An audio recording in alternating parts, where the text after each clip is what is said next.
Good evening, everybody. Just me back again. Going to do, hope your week has been great. Okay. And that Christmas is not too much of a traumatic time for you. I'm just sort of muddling through it all. Okay.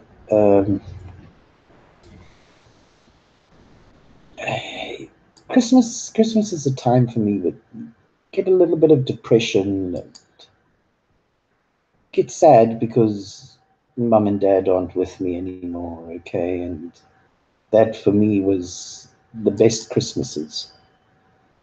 I've never really had any Christmas traditions myself. Okay. Hubby's never sort of enabled Christmas traditions in a way, right? So I don't know, just muddle along and cook on Christmas Eve. That's going to be fun. Anyway, you know, this subject that I've chosen tonight is something that's always troubled me. Um,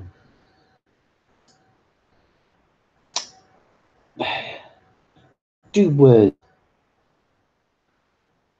carry words freedom of speech? Do they carry a responsibility? For me, yes, they do. Because words are so powerful.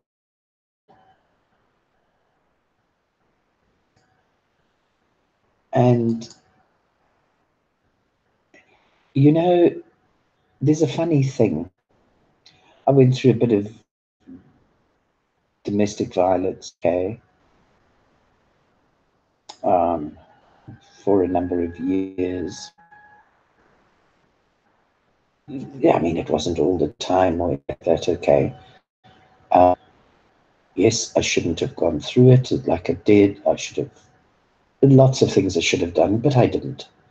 What I did was I stood up for myself. And as soon as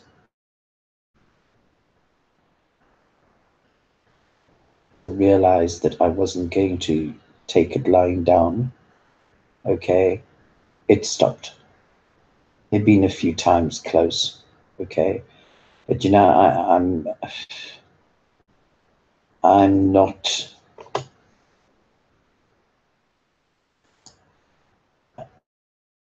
I'm into a corner and I'm going to cower. Okay, I will, even though I'm afraid, I will get so angry that I'm afraid that I'll come out swinging, whether it's to my detriment or not, doesn't matter. Okay. So,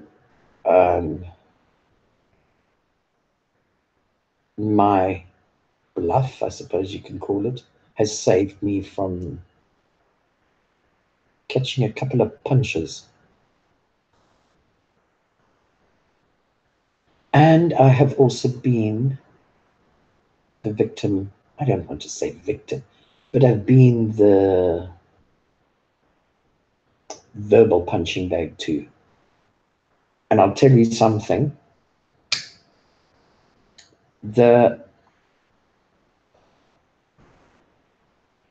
smacks, yeah, they hurt.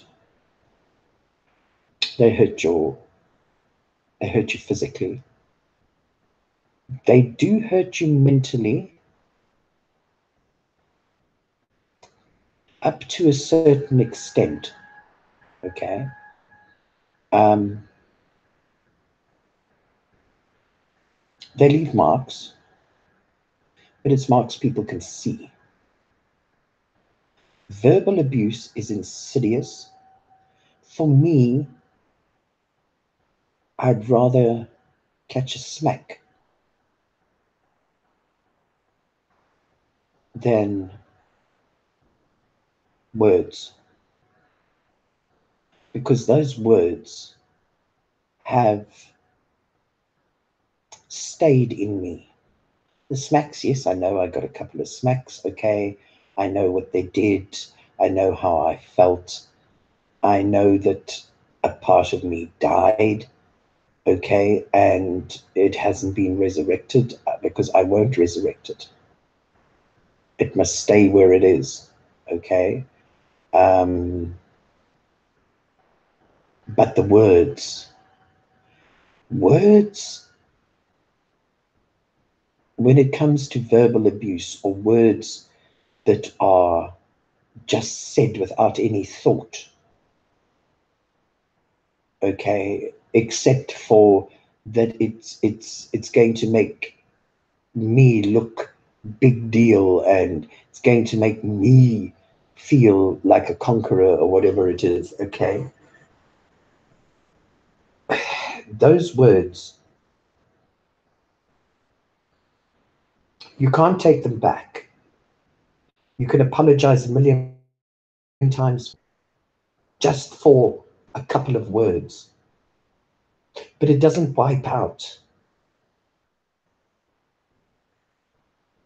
the person's memory of how they felt and how words hit you spiritually, okay. They really do. They hit the core of you. And you know, one or two times being told that you're useless, okay, it makes you angry, okay, it hurts you, okay, to think that the person that's supposed to be your protector and your partner and everything can say that sort of thing to you, okay. By the third time, it starts becoming a part of your spirit, okay, and it then starts sinking into your brain. And each time after that, you believe a little bit more and believe a little bit more until you really totally believe that you are useless. Okay. You see, it's not something, a smack is, boom, it's there, it's now. Okay. It's over and done with. Whatever. Look, I am not glorifying domestic violence in any shape or form. Okay. I'm talking about a smack. I'm not talking about an outright punch that is there to kill you or disfigure you or anything like that. Okay. What I'm saying is it happens then. It's over then. Okay. And then comes the time of recovery, and you you recover as best as you can depending on the damage, okay, and the injury and all that kind of business. Words creep. They creep. It's almost like, have you ever watched a chameleon, okay, when it's moving, it sort of moves one foot at a time, okay. Now this is how verbal abuses, and the biggest problem with verbal abuses, nobody sees it. It doesn't leave a mark on you, it doesn't bruise you, it doesn't cut your lip, it doesn't break your nose, it doesn't it doesn't leave a knob in your head or anything like that. It's insidious. It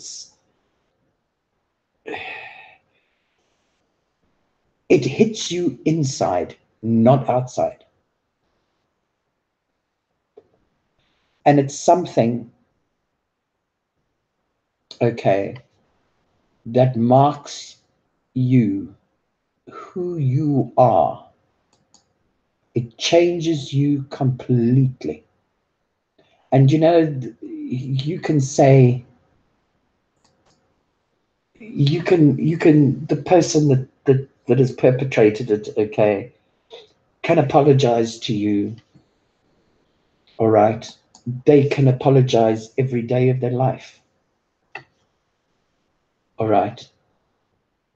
But once those words have become a part of who you are, once they have sunk down into your core, okay, and into your being, there isn't very much that takes them away. It actually, even though you haven't done it to yourself, you are the only one that can actually, you can't repair the damage, but you can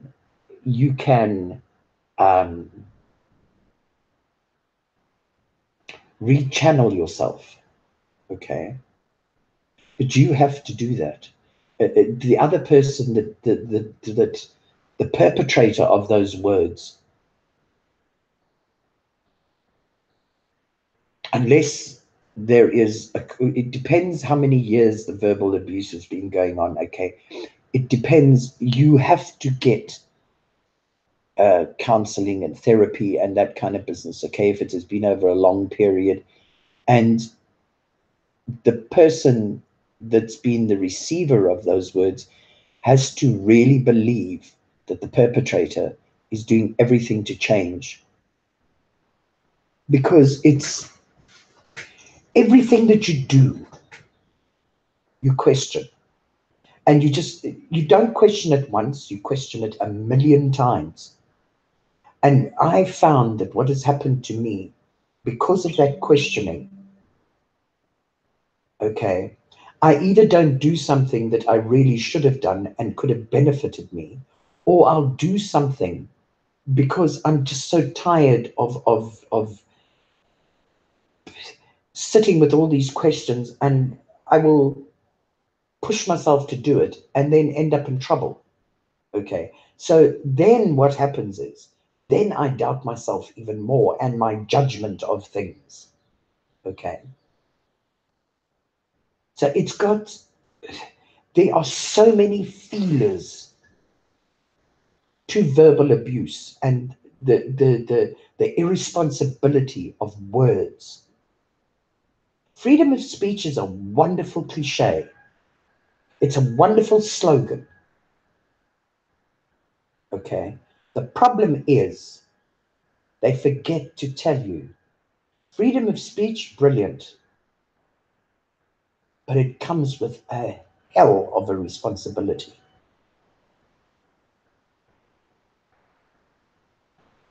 There's no sense in there's no freedom in speech if what you are saying is causing pain to somebody else.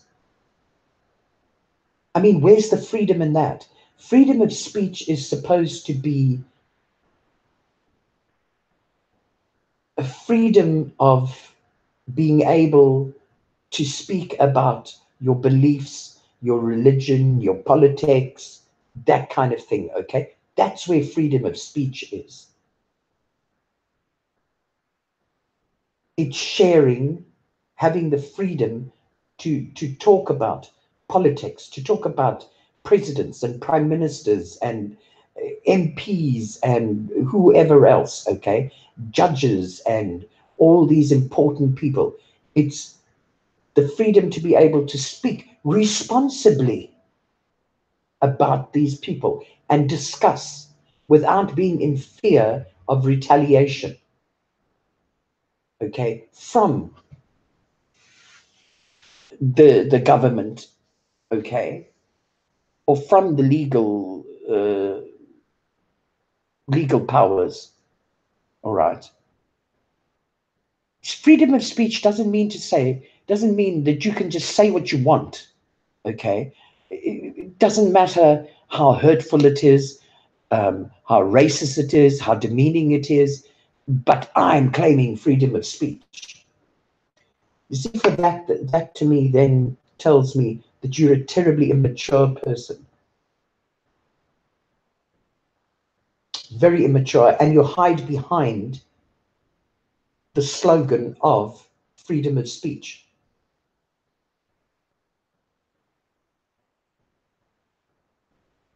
When you say things that hurt other people, and you just say them and you don't care, it means that you have no maturity whatsoever.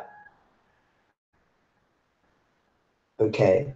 And you only want to satisfy your pleasures. You've got no compassion or empathy for anybody else. Okay? And how you are hurting them. And you just want to say what you want to say. That is a great, great sign of immaturity. A great sign of immaturity. I mean, it's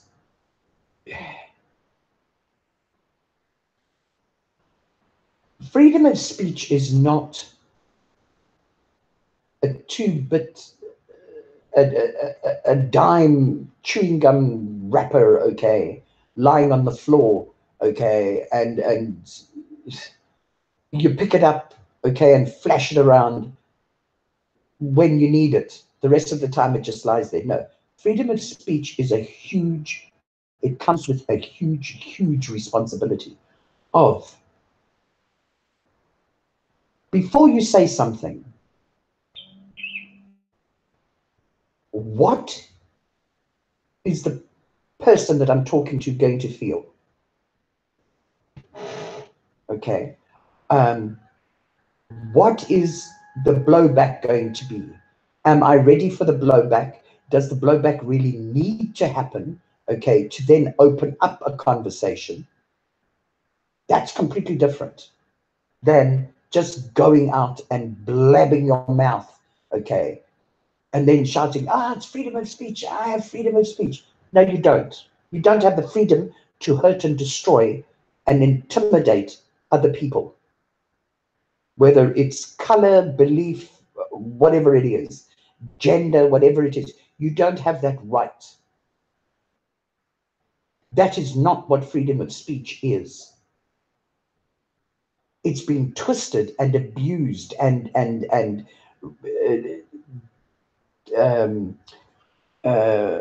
what can you say, demeaned into meaning you can blow your mouth, okay?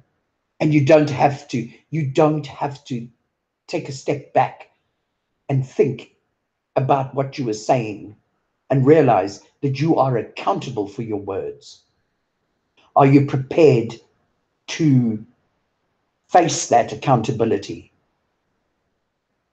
When you just blab your mouth, it means that you feel that you have the right to impose your nastiness onto other people. So where's the freedom of speech in that? Where's their freedom? You've taken it away from them. Because now they feel intimidated. They feel scared. So there's no freedom in that. That is just you being a snot-nosed little squealer, okay, who only thinks of themselves and doesn't think of the people around them. Therefore, you don't have compassion and you don't have empathy. But then you want people to treat you with compassion and empathy and respect when you don't even respect yourself. Because if you respected yourself, you wouldn't find pleasure and you wouldn't have the need, okay, to be derogative and nasty and intimidating to others. You know, here in South Africa, there was a man, he was a friend, well, supposedly a friend, okay? And here in South Africa, you have the N word in America. In South Africa, we have the K word, okay? And he was a white guy. He was a little bit older than me.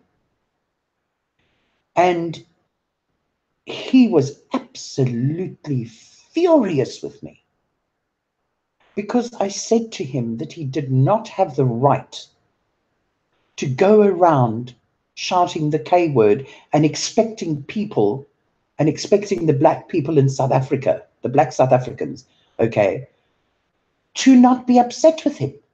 Oh, they must get over it. They must get used to it. Why, when you've got that kind of word, okay, when you've got that kind of word that bears the most disgusting historical in connotations and meanings and things like that, okay? And you know the meaning of that word, and you know how it was used to dehumanize the black people. Why do you want to fight with me or with anybody else that you have the right to use that word? And the black people mustn't get upset with you. They must get over it. Where is the maturity? Where's the respect? Where's the empathy? Where's the compassion for others in that? Why would you want to use it? For what? Why do you want to hurt people? Why do you want to use a word that has got such a dirty, dirty, dirty history? Why would you want to use that? What is the sense of it? You see, I don't understand that. To me, it's not logical. Okay, it's not at all respectful.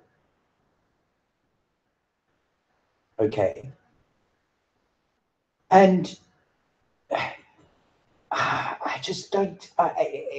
You see, it doesn't make sense to me. Maybe because I have been taught that the freedom of speech comes with a big responsibility. My freedom to say something mustn't take away another person's freedom. So therefore, and for everything that comes out of my mouth, everything, good, bad, nasty, uplifting, whatever it is, I am accountable for that. Not the person standing next to me, or not my child, or not my husband, or my sister, or whoever else, okay? No, me.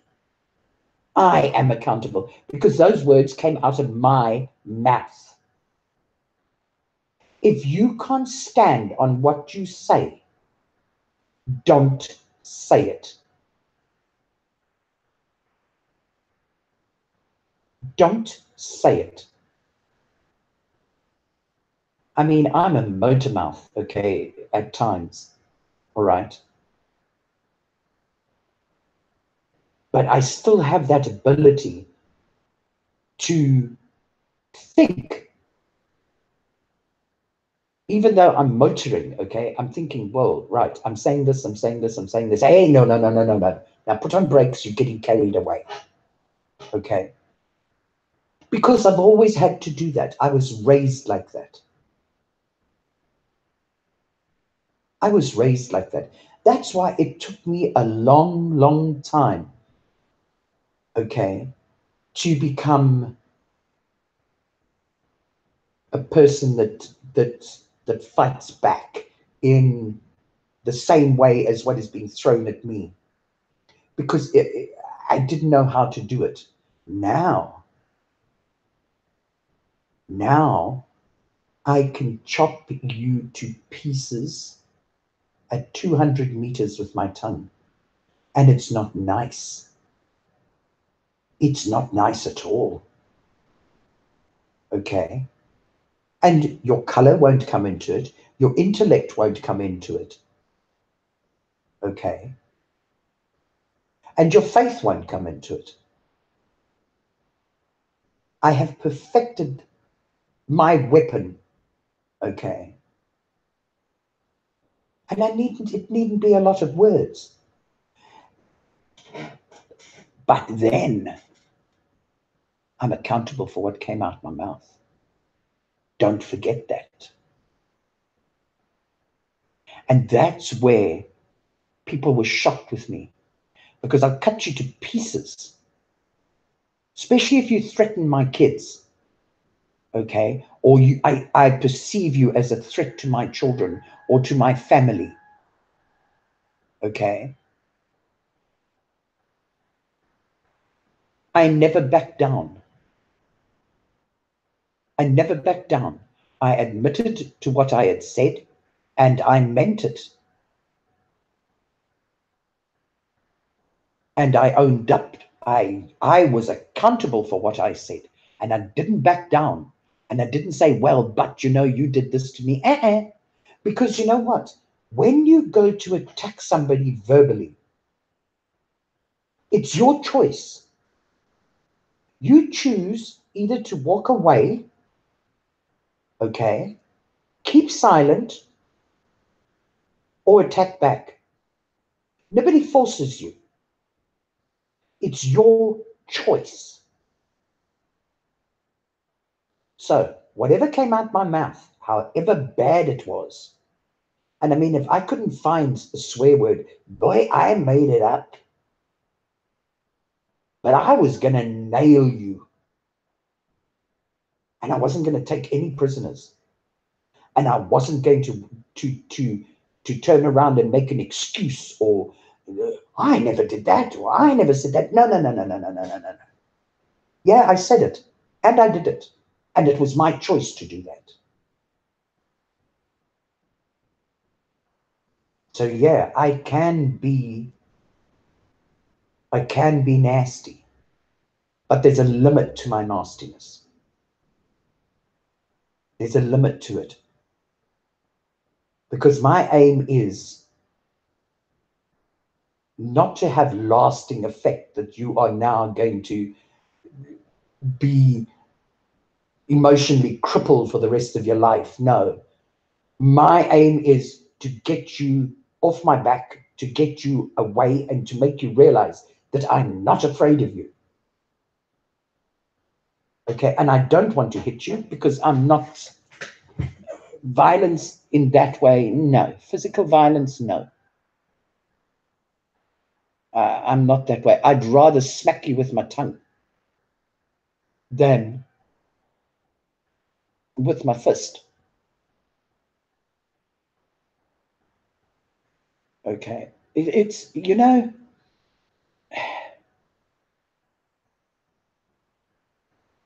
are there things that I've said that I regret? No. No. Because there's no use in it. I've said them. They're out there. They're done. Do I apologize if I've realized that I've really hurt somebody? Yes, I will. I will. And I will explain to them just why I said it, how, what, you know, how it came out or whatever. Okay, I will try. But I know in my heart, you see, it hurts me so badly because I know in my heart that if I had been really derogatory to somebody, that really hurts them badly. And it's something that I can never take away. With time, okay, I have become I won't attack verbally like I did before. Okay, because because of going through the verbal abuse, I always felt I had to defend myself. So if anything, I mean, it got so bad that if somebody said something, they didn't know what I had been through. Okay, they didn't know how I felt, and they would say something perfectly innocently, and I would flip my lid. Okay, and then I realized, hang on a minute, I can't do that because they're innocent. They don't know what I've been through. They don't know what it's done to me. Okay, so I can't attack them like that. Words again. I can't do that. And it takes a lot of energy to use words to attack somebody. It takes a lot of energy. Well, for me, it does. And it exhausts me. Because, boy, when I get into it, I get into it. I'm getting down and out and dirty. Okay? I'm not going to be polite little words. I get down and out and dirty. Sailors have ducked and hidden.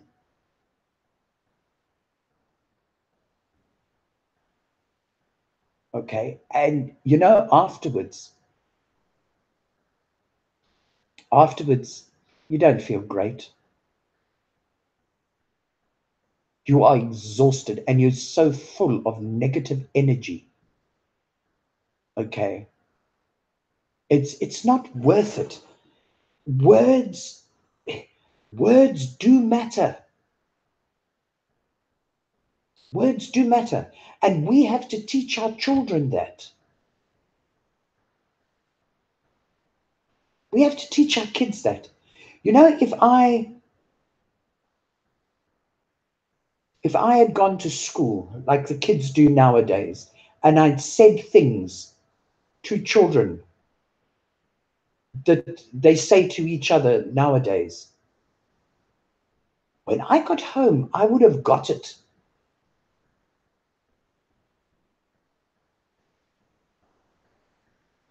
I would have got it.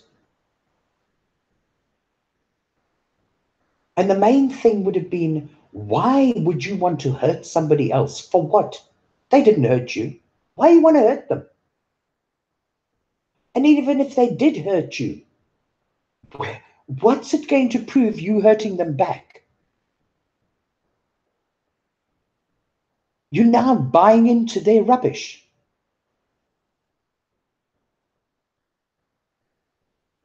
So parents have a responsibility of teaching their children that words do matter, and words carry a huge, huge responsibility. And freedom of speech is not a slogan to be slapped around whenever you say something really hurtful to somebody and you say, when I got freedom of speech. Or somebody says, well, he has freedom of speech. Oh, please, come on. Please. Freedom of speech is something so special and so important. Okay? It's got to be defended. It's got to be stood up for. And going around slagging people because of their race or because of their gender or whatever, and claiming it's freedom of speech. No, sorry. That's not freedom of speech. And people must stand up for that. Because freedom of speech is so important. It is so important. I mean, it's one of your human rights. How more important can that be? Okay? And therefore it is to be respected, and it carries a responsibility with it. A huge responsibility. And hurting somebody else because, or intimidating them, or demeaning them, or dehumanizing them, whatever you want to call it, is not freedom of speech. That is just an immature little pipsqueak who doesn't have the maturity and self-control, okay, that every adult should have when it comes to that. And letting them get away with it under the umbrella of freedom of speech is a complete and utter disrespect to freedom of speech. Because that's not what freedom of speech means.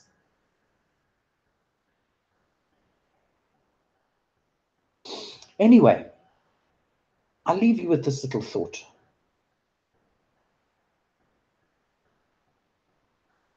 Think of what your words are going to cause, how they are going to affect the other person.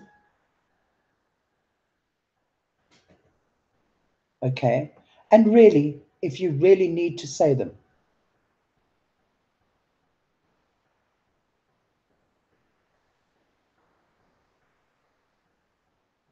and teach your children the responsibility that comes with, and self-control that comes with freedom of speech.